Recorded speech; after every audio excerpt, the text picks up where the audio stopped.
Hi, everybody. Welcome to Lunch for the Soul. I am Melissa Wilson in our Fox 26 newsroom in Houston, Texas. Happy to welcome you here today. I tell you what, I have an amazing young lady to welcome you to today. You are going to fall in love with her because she has an unbelievable testimony to share of just resilience, of how to not only take your illness to the next level, but how to do it with style and grace and a good attitude. And I really feel like we can all learn from her. So let's bring in Emily Campbell. Hi, Emily. I'm so happy to see Hi. you. I'm so happy to be here. Thank you so much, Melissa, for having me. And Well, you're too kind. That was such a nice introduction. Thank you. you have an incredible testimony to share, and I want to say I'm proud of you for Thank you. for for making such a big difference now and really trying to pave the way for future patients. That's very valiant, and it's a really beautiful thing to do. So Thank you. you have gone from being patient to advocate. So I Yes, I want to walk everybody through your journey and talk about what happened because you were only in your early 30s when you got a shocking diagnosis. Tell us what you were diagnosed with, and then we'll go back and talk about any warning signs and how you got that diagnosis. Yeah, absolutely. Happy to share my story. And thank you again for the platform to be able to do so. Mhm. So I was diagnosed with borderline ovarian cancer with pretty extensive micropapillary invasion at the age of 33. And I'll go into what all that is in a minute. But I was in the prime of my life. I was in my early 30s. I had just recently been married to my wonderful, amazing husband, Chris. And we had just moved to Miami. We had bought a home together. And we're really looking forward to the future of hopefully building a family together and seeing where the years take us. And I remember sitting in the doctor's office after weeks of feeling symptoms, but being dismissed and being misdiagnosed a few times and not having any understanding or direction on what I was feeling and where I should be, looking toward, like which doctors, which specialists. And I remember sitting in the doctor's room and they sat both Chris and I down because I had just been to the ER and she says, "This looks like you have cancer." And she then goes, "But let's rule it out." And and she walked away. And I remember like looking over to my husband Chris and I go, "Okay, let's rule this out. Yeah, We'll rule let's it rule out." it out now and make sure that that's not what it Yeah. is. And it turned out to be, unfortunately, she was right. It was. That is such a big diagnosis at that age, at that stage in your life. And this particular cancer typically does happen to younger women, right? It does, it does. So the stats of ovarian cancer in general are pretty sobering. Unfortunately, Mhm. it's the deadliest gynecologic cancer for women. It's the fifth leading cause of deaths for cancer-related deaths for women. Ovarian cancer in general is often referred to as the silent killer, which is a terrible nickname, but unfortunately really true because until it's at its very advanced stages, symptoms don't really show up for many women. And when they do, they're very vague. And that's kind of why I had a hard time even getting that initial diagnosis. I had mentioned earlier, it taken me weeks. They're super they can go for any illness essentially, bloating, feeling a little bit distension in the abdomen, feeling really full quickly after you eat, having to urinate, constipation, any number of symptoms that I'm sure we've all felt as women before, Mhm. right? At some Mhm. point in our life. And so when you do start to feel these symptoms, unfortunately, it's usually at advanced stages. And this is why it's so hard to detect early. It's really difficult to treat. So the average age for ovarian cancer diagnosis is 65. Mm. But the two types that really affect and strike younger women, one of them which I was diagnosed with, and another one which is called low-grade serous ovarian cancer. They're pretty related. They're not essentially the same, but they kind of have very similar characteristics, the tumor types. Mhm. That average age of diagnosis is 45. So it's essentially an entire 2 decades earlier, for this diagnosis for these 2 types of cancer, which is unfortunately, pretty rare. And I see you here and I see that look in your eyes and it literally shreds my heart. So at what point was this picture taken? I had taken myself to the ER. So what happened, I started to feel symptoms in December of 2022. So I was diagnosed in January of 23. And again, they were super vague. I was constipated. I felt very, like, bloated all the time. I could barely eat. I lost a lot of weight, but I didn't realize it because again, I was getting bloated and bloated because Mhm. I couldn't eat. I felt overly full every time I even took a bite of food, and I'd been to a few doctors over the course of these 2 weeks, and every time I went to an urgent care or, made an appointment with a doctor, they said, "Oh, it's probably just constipation," or, "Maybe it's hormonal," or, one of them told me I had a gluten allergy, which at the time, I think was more devastating than hearing the ovarian cancer diagnosis because I was like, "What? I like gluten." So, but again, of course, all these are wrong, right? This was not the case. It was not hormonal for me, it was not a gluten allergy, it was not constipation, it was cancer. And unfortunately, I ended up having to take myself to the ER because I got so uncomfortable with the bloating and the abdominal distension. I looked 6 months pregnant.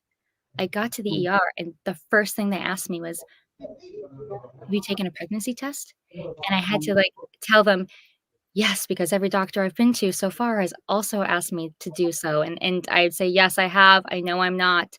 But again, they made me do another one because, again, I looked very pregnant at the time. I was very uncomfortable, Good and for you to be an advocate for your own health when yes. everybody's telling you, "Oh, you're fine," or "It's this," or "It's Yeah, that," and it wasn't, and you just yeah, kept looking for those answers, and I feel like so many times that's what we have to do because, again, so many different types of illness mimic others.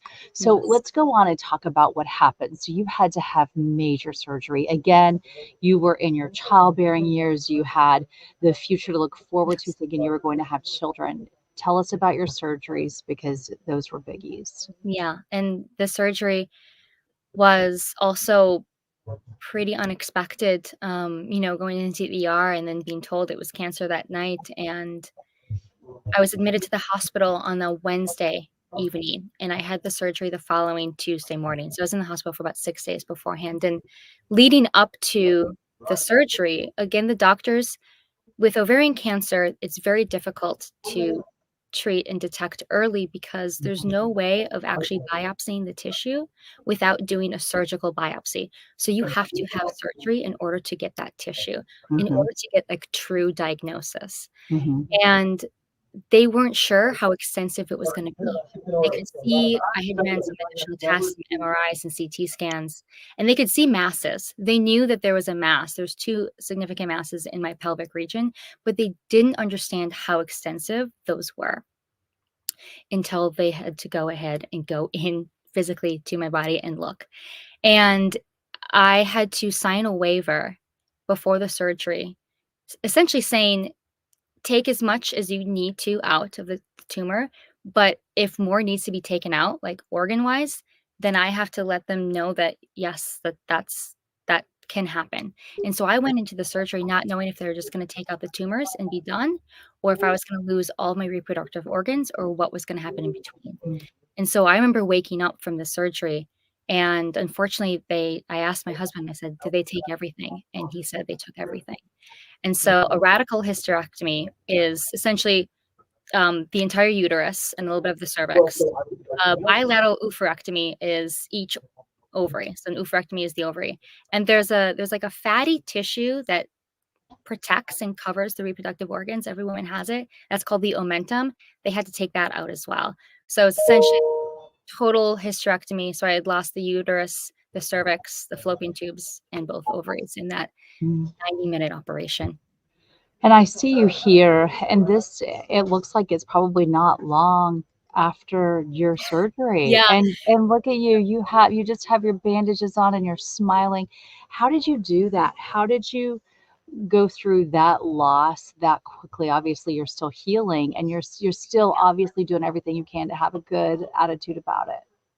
The attitude was everything for me. I remember being in the hospital and having conversations with my husband and, you know, we're very similar, character-wise, like, we're problem solvers. We anything that gets thrown our way, we pride ourselves on being able to, like, solve that problem, and we do so with a positive attitude, and I don't wanna say, like, toxic positivity because that's something completely different. I'm saying, like, obviously, you have to accept what's happening, and you have Mhm, to, feel those emotions, but mhm, I knew that there was nothing at that point that I could do to go back in time. Mhm. I could ask, why. I could ask 1,000,000,000 questions, right? But the only thing that I knew that I could do, that I could control, is just continue moving forward with the best information that I had at the time and just make that best decision for myself and for my family. And so I knew that at every single day when I'd wake up, I would have to just, like, forward. That's all I can do. I can just get better one day at a time, and I was so happy in that photo because that was the day that I actually got home.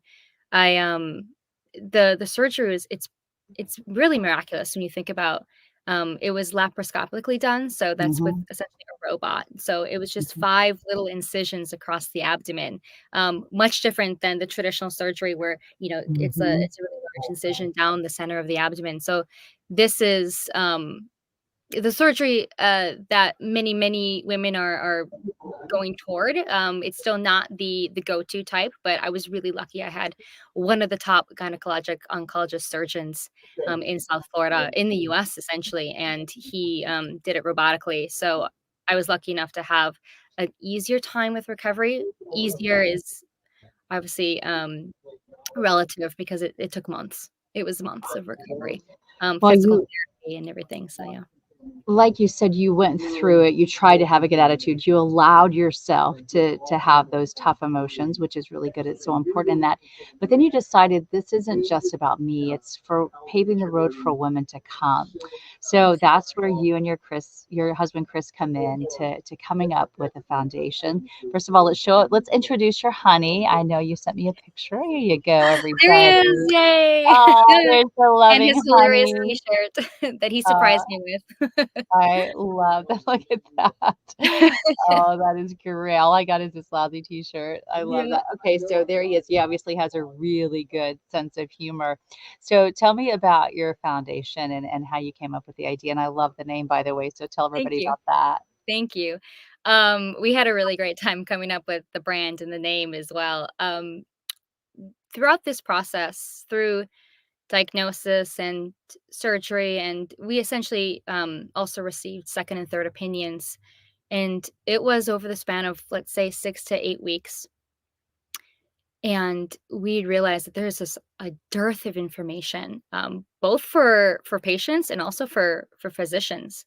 The amount of times that myself or Chris would hear the words, "Oh, this is extremely rare," or "This is really unusual," or "We don't really see this too often," was more than two handfuls, right? And across a multitude of physicians and doctors' visits, and we knew right then and there that no young woman deserves to hear that, no matter the situation. If they're going to face a life-threatening and life-changing illness like ovarian cancer, especially LGSOC, which is low-grade serous ovarian cancer, or borderline ovarian cancer, um, also known as borderline ovarian tumors, BOT, that they deserve information. They deserve to, find the doctors that are specialized, highly specialized in this care. Unfortunately, there's not that many, but we wanted to be able to connect those patients with the resources that they need to not only survive, but also thrive.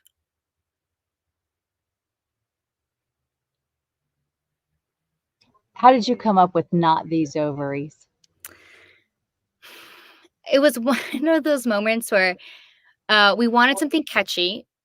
These two cancers affect young women. And so we wanted to create a brand that, there's some really amazing ovarian cancer charities out there, and we're not trying to, like, compete with them in any way, but we wanted to provide a resource for younger women. And we knew that, or I knew when I was, fiercely researching, my own diagnosis in the very beginning, I didn't find that there was a voice or a resource that spoke Mhm. to young women, to me. And we wanted something catchy. We wanted the feeling of, like, if an older sister or an older friend had went through the same thing, and they could tell it like it is, but they could Mhm. be gentle about it. So they could give you everything they need to know. They can give you the hard answers, but they could also tell you, like, this is the hard answer, but this is how you're going to get through it. Yeah. And we just thought "not these ovaries" was a funny thing to say, like, "Not these ovaries, not ever again." I mean, it's gonna be my ovaries, but it's not gonna be anyone else's ovaries. It's never gonna happen, hopefully, ever again after we've, cured cured this cancer, so And it is truly under-researched, it's underfunded, right? So you're working on that. Let's talk about your partnership and what you were able to do, which you showed the picture right here. This had to Yeah. be a really big deal for you. So we're talking about one of the biggest cancer institutes in the country. Tell me Yes. about this moment and how this came about. Yeah. So Dana-Farber Cancer Institute, one of the top research hospitals in the US, partnered with like Harvard University. So really amazing research institutions. We I essentially went to Dana-Farber to get a second opinion and met with an oncologist there that was it was such a lovely experience. The entire experience of visiting Dana-Farber was really put our minds at ease when we were going through this really terrible, scary time. And we knew we wanted to partner with them. And we learned, talking to this doctor and, learning more about what their work is, and especially in the ovarian cancer space, because they do all gyno cancers, that there's a need, right? There's a need, but there's no money. And unfortunately, because it's such a rare cancer, there's a need, but they also don't have enough samples. They don't have enough, like, you need to look at a tumor, Mhm, right? You need to look at specific cancer cells in order to see how they grow, how they mutate, how they react to different treatments. And so knowing this information and knowing that they wanted to do something about it, but they just needed that extra funding. And with that funding, they could then expand their mhm. research projects. We wanted to partner with them initially. That was our first project through Not These Ovaries. We essentially raised $1.8 million. So we collected with a handful of really amazing donors. We're very thankful and grateful for them. And that was our first project. I think it's the largest research project funded that is specific toward borderline ovarian tumors and low grade serous ovarian cancer. So, And it's needed, and you did that, and, you never know where that's going to end up going, right? What is the survival rate for BOT? survival rate is pretty luckily really high if you catch it and you're able to remove all of it. Unfortunately, the Mhm, recurrence rate is also very high. And the tricky thing about BOT and LGSOC, which again are these two subtypes, there are no FDA approved treatments at all. Chemotherapy is right now used. I did not go through chemotherapy, but it only has like a less than 20% success rate. So these young women are mhm, going through chemo kind of knowing it's not going to work. mm, And right now, also knowing that recurrence is really high. For many women, their recurrence rate can be up to 70 to 80% that they'll mm, see this again. And it's just surgery and kind of maintaining and like, surgery and that's not enough. yeah. That's not enough. And so we need to find How drug treatment. I'm I'm wondering how you deal with that and those thoughts of recurrence. How do you keep your mind clear, your body healthy so that you don't think about that and you just live life? That's a great question.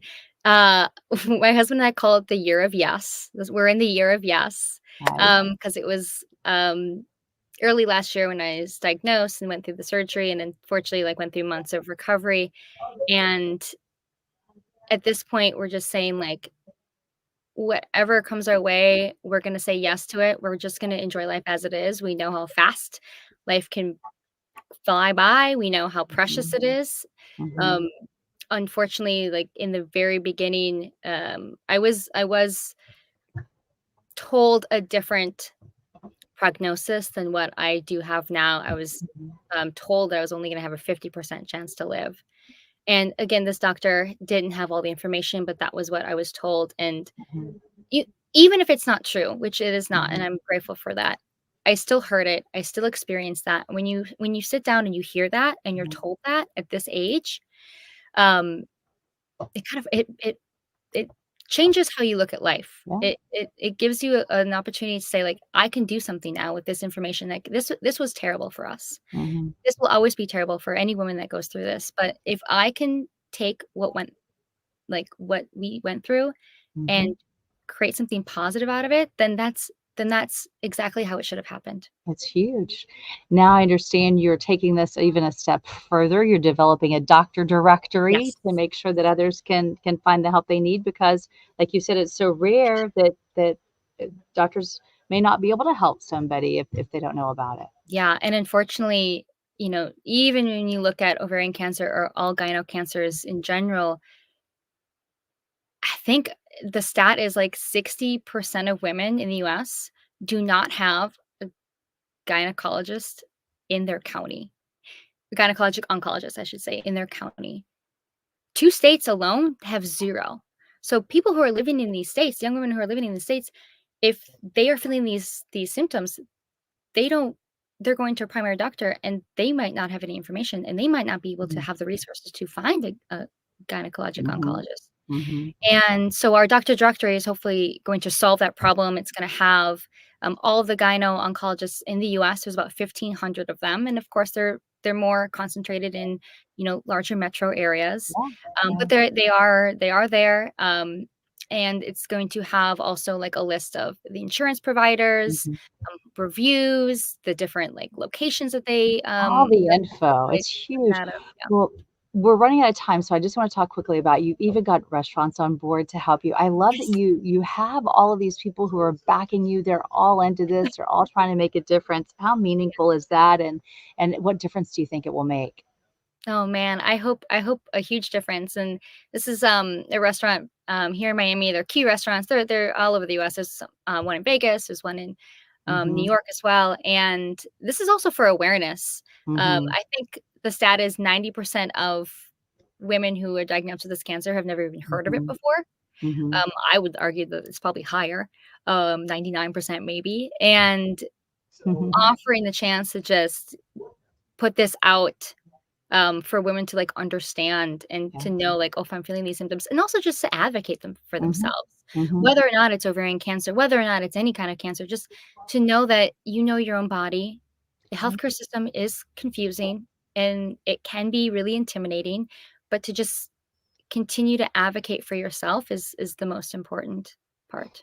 And it's so important for people to realize that if they want to help you, if other businesses wanna get on board, that it all goes toward this Yes. research to find a cure, so nobody ever has to be given a Yes. 50% chance or less to live, right? So talk about where we can find you and how we can help. Yes. Go to nottheseovaries.org. We are completely 100% donation, dollar for dollar, going directly toward research. So every single time you donate $100, that $100 is going towards research. We're covering personally the credit card transaction fees. We're covering our salaries. So this is all volunteer run. Every single dollar that you can donate towards Not These Ovaries is going to go directly toward research. Well, you are absolutely making a big difference. I'm so Thank happy to you. be able to talk to you. I hope people will go there, they will check it out, they I will hope so learn too. more, they'll see what you're doing. And Emily, just only good help to you from now Thank on. you. I Let appreciate us know through your journey if we can help you here at Lunch for the Soul and get even more word out, anything we can do to help because you're an it. amazing young lady and Thank you. I'm just so amazed at all you're doing. Keep up the good work. I appreciate Melissa. Thank you. You're absolutely making a difference. All right. And I want to thank you all for being here today. And just remind you, if you joined us late, perhaps, hey, you can join us every single week. Wednesdays and Sundays is the place to be. I'm going to pull up right here all the info you need to know. So you can go to our Fox 26 YouTube. You can go to our webpage, fox26houston.com, or you can go to our Fox Local app to find all the different episodes. If you want to reach out to me, you can find my email. It's melissa.wilson@fox.com. I'm always happy to be able to talk to you, maybe put you on here and be able to share your testimony. Thank you for being here. Be blessed, and I'll see you back here next time.